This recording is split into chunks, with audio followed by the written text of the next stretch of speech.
Thank you so much for asking me to come and join your conference today. I've been here all day and been part of a couple of the workshops, and I've been just absolutely riveted, and I'm slightly overstimulated now because to go back into a sort of learning environment is just very different from doing the do every day.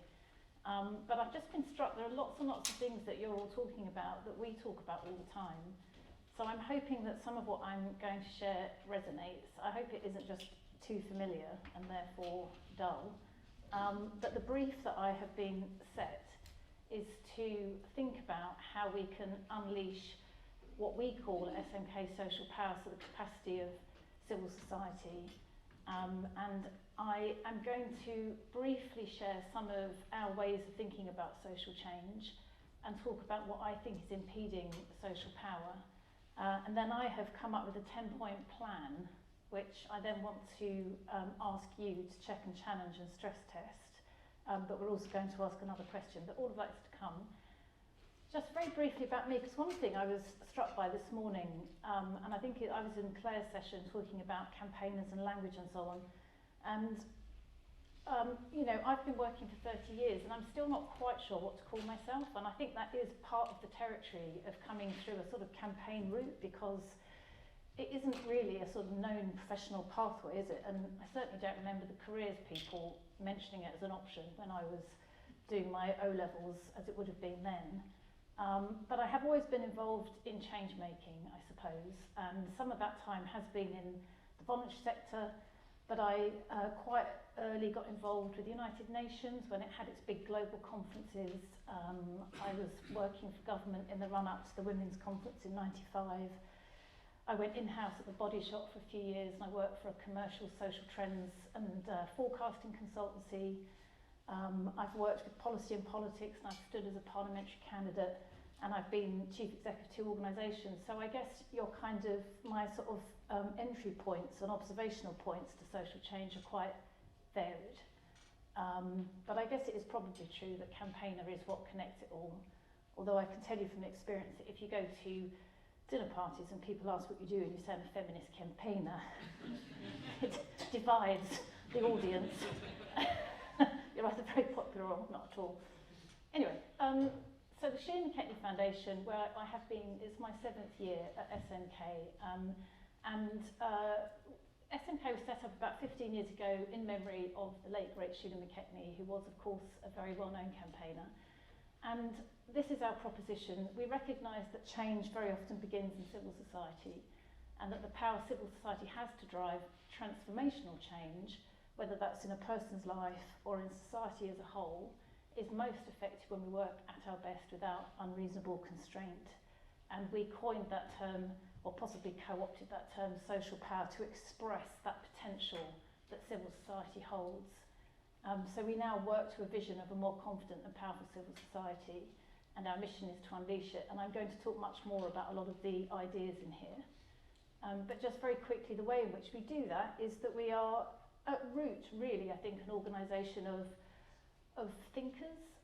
So we do our best to gather evidence as to how change is happening, to develop tools that help other people be more effective and strategic in how they're pursuing change, as well as to collaborate. And then we undertake some sort of deep dives, and I'm going to briefly share the 2 that we've done under my time at SMK, one around how social change happens, and a more recent one around power and solidarity. We are capacity builders, so we do lots of training and consultancy, and then we also champion civil society and civic space. So I guess even just the sort of holding of that vision and ambition is important. And I think I'm going to be interested to know what you make of it, because I think a lot of the ways in which we try and talk about and describe our sector, whatever that is, are so various. And I've heard people today sort of reflect on that voluntary sector, third sector, not-for-profit sector. I'm going to talk a little bit about why we use the terms we do. But I guess we hold that very sort of active sense of civil society and the right to campaign. So we're very engaged at the moment with others in defence of civic space. And we host the National Campaign Awards every year. On definitions then, so maybe if I could take these in reverse order. So we have sort of alighted on social sector as our preferred terminology, and by which we mean constitutional constituted organisations that exist for social good, that are not for profit and that are separate from government. And we see the social sector as living within wider civil society, which we understand as being all and any activity which is undertaken without coercion for social good. So I suppose in which sense we are actively trying to encourage a sense of civil society, which in many, many different ways, whether it's the person taking soup to their neighbour or you know, big, powerful, emergent social movements like Black Lives Matter, all the activities in society that are undertaken for social good, within which, in many, many different forms, people come together and at times constitute. So we also want to put our arms around charities, social enterprises, voluntary organisations, and all the various legal forms that there are. And I think the other reason that we like the language of social sector is it is easier to then posit it as equivalent to the public and private sectors and see how these three form an interdependent triad. So that's where we've landed. I'll be interested to take your thoughts. And oops, on forward to, and I actually wasn't going to talk about this, but I actually thought, having been here today, it might be quite helpful because it occurred to me that the language of campaigning is far from intuitive if it happens not to be your background, or even if it is, it's quite complicated actually. So I just wanted to very quickly set out what we understand by campaigning and social change as well, because it'll inform what follows. So that report, Social Power, we published a few years ago, and it was asking how is social change happening, and we talked to a very great many actors, from very big charities to people working in the community, and the report's on our website. But I just wanted to share this social change grid, which, if you know it, I'm really sorry because it has been around for a while, so you're probably a bit bored of it, but it seems to be quite helpful to allow us to get a more complex understanding about how social change happens. And I think particularly given that in the charity sector, the not-for-profit sector, I was quite struck when I came to SMK that many people equated campaigning with policy change, and in organisations campaigning lived in the policy department, and it was really limited to the relationship with government. And I was very struck by that because my personal campaigning had been much more aimed at attitudinal shifts, cultural shifts, behaviour change campaigning and so on. In fact, my last CEO role was at what is now called Women in Sport, where actually there wasn't an awful lot the government could do to shift the needle on that issue. So it was almost, you know, the opposite of that. So the social change grid was drawn because we heard of so many different ways in which actors are driving social change that we just were trying to organise them. So very quickly, the logic is at the top right is the public sphere, so it's large numbers, social norms, cultural norms and so on. Bottom right is institutional, what sometimes is called formal powers. So it's either those that actually have legal powers, so governments, the legal system, or just have so much resource that they can command change. So very big NGOs, charities would live there as well. Service provision is what it says. It is about working directly with individuals. For us, we're interested in change. So where we would draw a distinction is not the provision of relief. So for us, of course, food aid or refuges or other sorts of direct relief are absolutely critical. But for our purposes, we're interested in all of those services that are trying to help a person turn their situation around so that they can move on from any kind of dependency, I guess.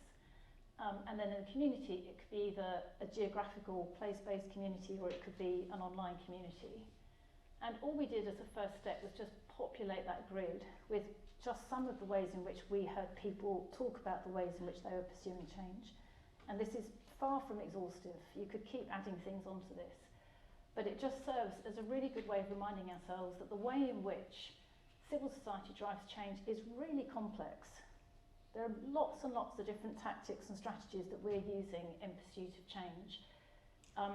It's worth pausing as well to think about the language that's used, because again, I've heard today people say quite rightly that in our experience, if you're down in this service provision quadrant, you're very unlikely to use the language of campaigning, even though absolutely what you're trying to do is affect social change.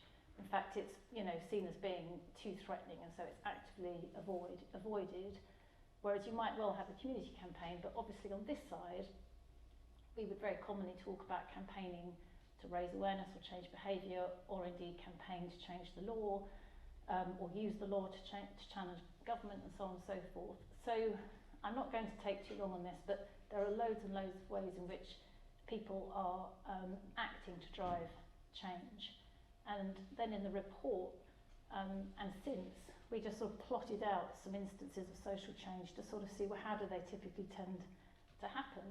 And this is the living wage campaign. So it started as campaigns very often do on the left side, very often actually down in this bottom left quadrant, where someone has an experience which is their sort of impetus to act, from which they start to build support and pressure for change to happen.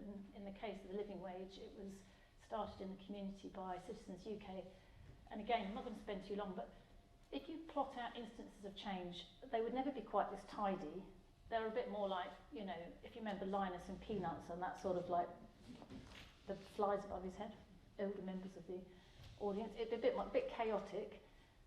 We actually use the analogy of a pinball, but if you simplify it, you very typically see it will go over all these four quadrants. There's usually a number of actors, and as other people describe, campaigning is a sort of a dance in a system where you're continually looking at what's going on in that system and making a judgment about where can we intervene, where can we sort of prod to try and elicit the response that we want. And the other thing that you see from looking at instances of social change is that it's very easy to think that all the power sits here in the bottom right. But, and again, Claire, I'm really sorry, but a lot of what you talked about really resonated for me, and you made this point. Actually, civil society is driving the pressure that actually both gives the permission and sometimes the necessity for political actors to act. And this is a very good case in point because, of course, George Osborne co-opted the living wage because he could see the political capital in it, even though he reduced the level. So the other thing about this is that it's a more powerful model of social change than I think the sector often works to, where it has a habit of talking about speaking truth to power in a rather binary sense, as if, as I say, all the power sits over here and we the people are all over here. Actually, civil society has driven most social change through time and continues to do so in a really interesting way, and there are others here that have looked into that in more depth than me. The other thing I was just going to say in terms of campaigning is that we are all campaigners. Everyone at some time or another will try and change something or stop something happening, and in a way the purest example I always think is, you know, if you have a kid who isn't getting what they need at school or in the health system, you watch those parents chase that system down. That's campaigning. Everybody campaigns, but we're sort of encouraged to think it's sort of something for people that have extreme views and who are quite angry and hot. And anyway, in that report we also have what we call the 12 habits of effective change makers. And we talk a lot about campaigning actually being about very soft skills of relationship building and persuasion. And of course there are times for heat and protest, but actually in my 30 years, maybe to my shame, I've never organised a protest, even though I've been to lots and of course recognise the importance of them. So that's our understanding of how social change happens, and I've said a bit about the role civil society plays.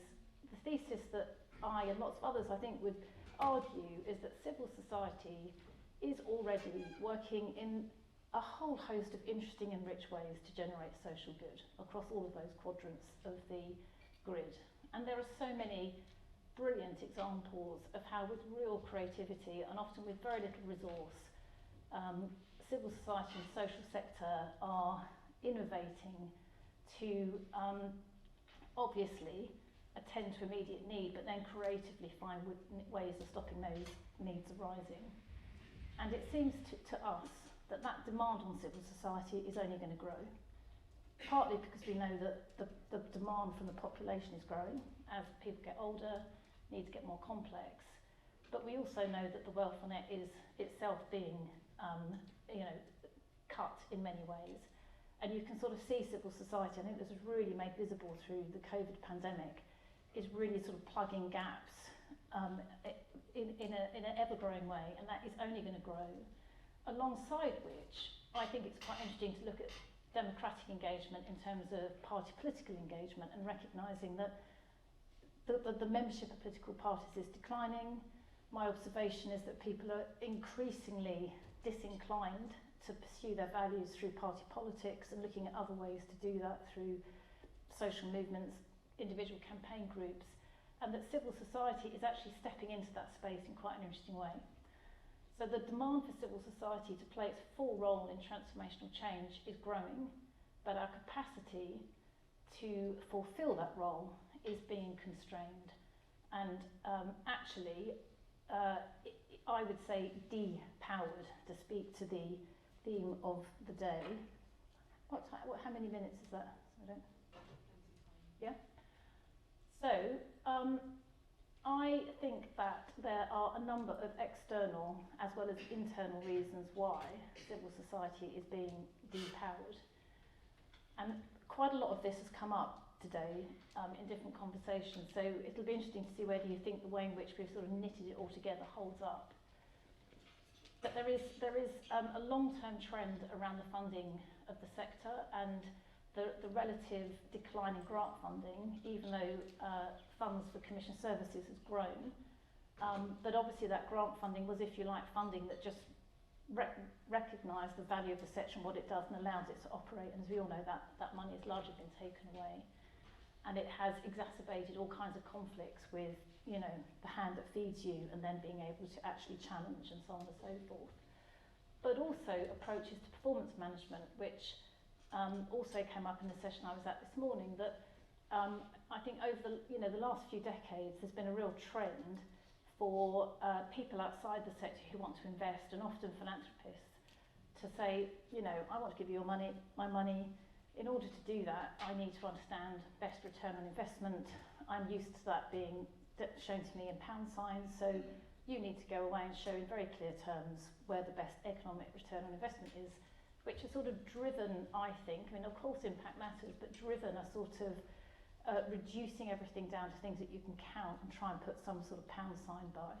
Whereas in truth, so much of the value of the sector is in the intangibles, particularly things like trust and the ability to build relationships. So if you think about the role of the social sector as compared to the public sector, I think there's an open acknowledgement that partly because of statutory powers, the public sector just can't often get near to people and communities in the way that people in the social sector can. If you think that someone has powers to take your kids away, you are not going to engage with them in the same way as you would an organisation that doesn't have those powers. So there are things that are to do with the really kind of softer, more intangible social goods. But then, of course, anything to do with complex systemic change, like looking to change attitudes, looking to change behaviours, looking to change policy, it's really hard to get hold of that in terms of who actually made that happen. Those pathways are always complex. And probably, if you're being honest about it, impossible to say with absolute certainty why did it happen and who were the actors that contributed to that. I think we can do better at trying to get hold of that. But in the absence of that, I think, the sector has found itself focusing in on this kind of the service provision that you can count in and out. And I know it's something that Pro Bono Economics are grappling with in their commission, although from my standpoint, watching how they're trying to grapple with that, I think even though there are organisational economists, they're sort of saying, oh, it's too hard, we'll just concentrate on the service provision piece. And pragmatically, maybe because I think, they're quite rightly trying to give the sector more visibility to government. That's a decent step in the right direction, but it's just clear as to how hard it is because they're struggling with it, I think. Connected to that, I think that our external audiences really struggle to understand what the social sector does and how it works and where the value lies. And actually, the public at large still think of us as the charity sector, and still, I would say, in a fairly sort of Victorian conception in terms of doing good. And I know academics like Beth Breeze have looked at how those attitudes have been remarkably resilient through decades, I mean, literally back to Victorian times. And we know that that's partly influenced by our models of fundraising, which has come up today. But the public, and actually if you go on the website of any charity, the first thing that you will ask for is money. So it's hardly surprising. If the public don't know us by the social good that we're trying to drive, then it is hardly surprising that we are not seen as a place of transformational change in that sense. So there's a problem with our public reputation. And then, of course, our civic space is massively under threat in a way that is just ratcheting up in a really alarming way, so much so that the UK has just been upgraded by Civicus along with Nicaragua and Poland. That's the company we are now keeping in terms of our civic space. There is an awful lot going on. We're currently mapping it for a group of funders because there has been barely no money invested in protection of civic space in this country, barely none. In fact, the amount of investment that goes to any kind of social justice work is tiny. There was a study by the Civic Power Fund that estimates it to be 2.8% of all funding goes to any kind of social justice work. So we're doing a piece of work with funders to hopefully persuade them to invest, but those encroachments continue, and perhaps similarly to the problems with our public profile and understanding, the public have very little, generally, there's very little salience of all those issues. So there's no political cost, really, for the government to meddle with charities in the pursuit of culture wars, or to, you know, denigrate activist lawyers, or to stop people protesting, all the things that are going on. There's all of that.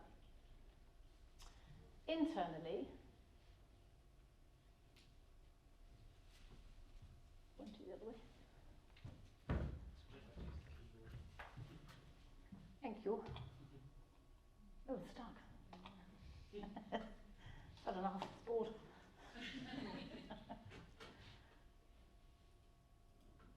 Thank you. So I would say that as a sector, you know, I guess it's a space that SMK and a few others try to fill, but we really don't have much capacity to do the sort of big picture intelligence gathering and thinking. Even really simple things like understanding what's going on in terms of social trends and drivers of change. We really have very little evidence. People tend to download stuff from the United States, which sometimes works, but often doesn't, because it is a very, very different, you know, society in the US. And similarly, there are very limited spaces for effective collaboration. I think it is getting better, actually, and we've seen some great common campaigns, not least around civic space issues, but also around migration and climate. So it does feel like it's changing. But I think I would say, and others that are, you know, practitioners in the sector, my view would be that those spaces are really poorly resourced, and it's very often side of table that you have to find the resource to do that. I think the norms in sector leadership and culture can work against effective campaigning and change making, can often be quite risk averse and slow to move. And I think just specifically in terms of leadership, there's a sort of model of leadership, I would argue, that is really more akin to management, and where people are appointed into organisations based on their experience of fundraising and resource management, people management. And the idea that you would appoint someone to lead an organisation because they've got a really radical vision for social change, I think actually is likely to diminish their chances of being appointed in most cases rather than strengthen it. And yet when you look at the really standout leaders, like Sheila McKechnie, they have been people of real vision, and actually been quite powerful characters as well, you know, strong characters. And it's sort of, you know, striking to think that we don't really have many people, if any at the moment, like Sheila McKechnie, who are cutting through into our public discourse. And we at SMK have been convening a group of CEOs to see whether we can understand why that is and try and grow their contribution to public conversation. And it's been very interesting that what they actually say is that a lot of the pressure to not do that is coming from boards, and boards in turn who are really defined by risk management and of course therefore tend to be very risk averse. And particularly because all the noise is off about campaigning, we'll just say, look, let's just keep our heads down. And it's a serious issue, because if you do step forward at the moment, you're very likely to get targeted. Anyway. The other really, really big issue in the sector is about not being sufficiently power-aware, and all the issues around inclusion and diversity and colonialism and so on. And again, there'll be lots of people here who are fully aware of all of that, and it's incredibly live. And I guess at its heart is an issue about how the social sector really does evolve, so it looks and sounds and feels like the communities that it is a part of, and how in particular it also seeks to work with people with first-hand experience, or people that are from minoritised or underrepresented communities. And just to very briefly mention that we were asked to look at how people with lived experience could better make their voices heard in campaigning. And frankly, it was quite a difficult project because the question sort of collapsed the minute that we asked it, and in the end we concluded it had to be a conversation about power. So just a quick advertorial that we published this in March, I think, and it is an invitation to think differently about power to achieve deeper solidarity, and it's arguing that in order to think differently about power, it is in essence about understanding that it isn't finite and it isn't binary and it operates in a complex way, sort of goes without saying really. And then there is a tool that helps organisations, our goal is to help organisations think differently about power, unpack the way power works and try and come up with strategies that work across different quadrants. Again, I'm not going to focus in on this because it's quite long and it's all on our website. So, all of that adds up to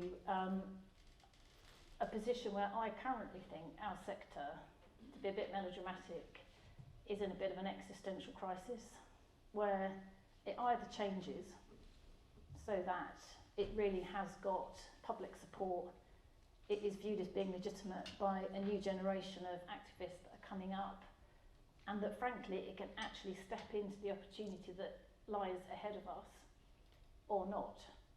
And I don't see enough visibility within the sector of the acuteness of that challenge across its parts, despite how incredibly visible those challenges are, particularly the ones around civic space and the pressure within the sector to properly address issues of colonialism and exclusion.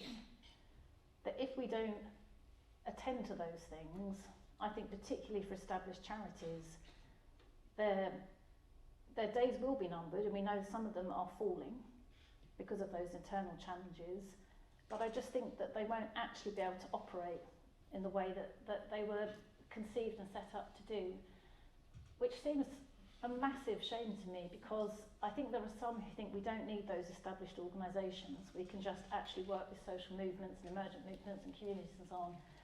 You need the whole ecosystem, and you do need those big established charities. So for me, if Amnesty falls, that's like a crown jewel lost, or if Greenpeace falls. But younger people do not see these organisations as radical, and they don't see them as trusted partners to their work.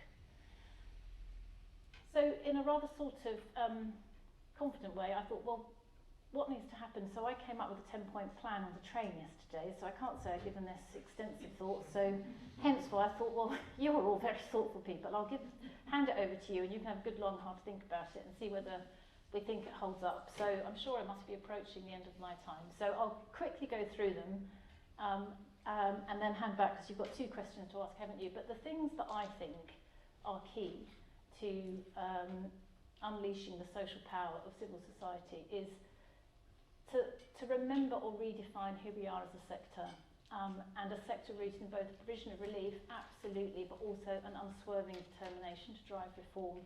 And as part of that, I can't help but wonder how we deal with the framing of charity, and how we try and... Charity was always about both, but we seem to have lost the reforming part. But how do we do that? We've got to build more knowledge and confidence and capacity in how we drive reform across teams and on boards. We've got to strengthen our strategies by investing in evidence and understanding of how change is happening, including with the academic world, which has been commented on, including by me. It's like our kind of connecting points are quite limited, I think. There are issues about ensuring our house is in order and setting the very highest standards in governance, whether that's around pay or EDI or ESG, and I think looking at our models of leadership. And there is the whole issue about working in deeper solidarity with those with first-hand experience. There is something about the public knowing us by our mission, not by our need for money, and by speaking into issues of the day, and not appealing for ourselves and our own survival. We've got to speak into the public debate. Collaborating around shared goals, including with actors in other sectors. I think the opportunities for the public and private sectors are underexploited.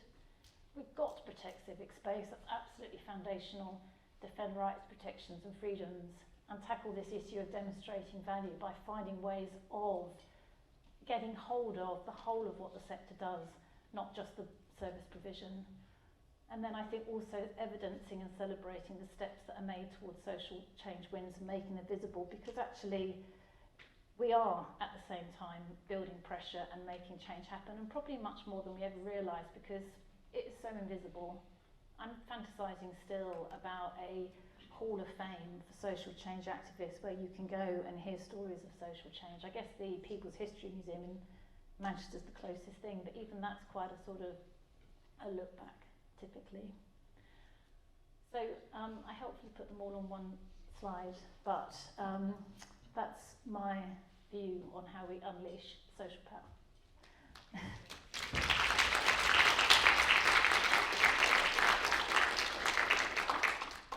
Thank you so much, though. Really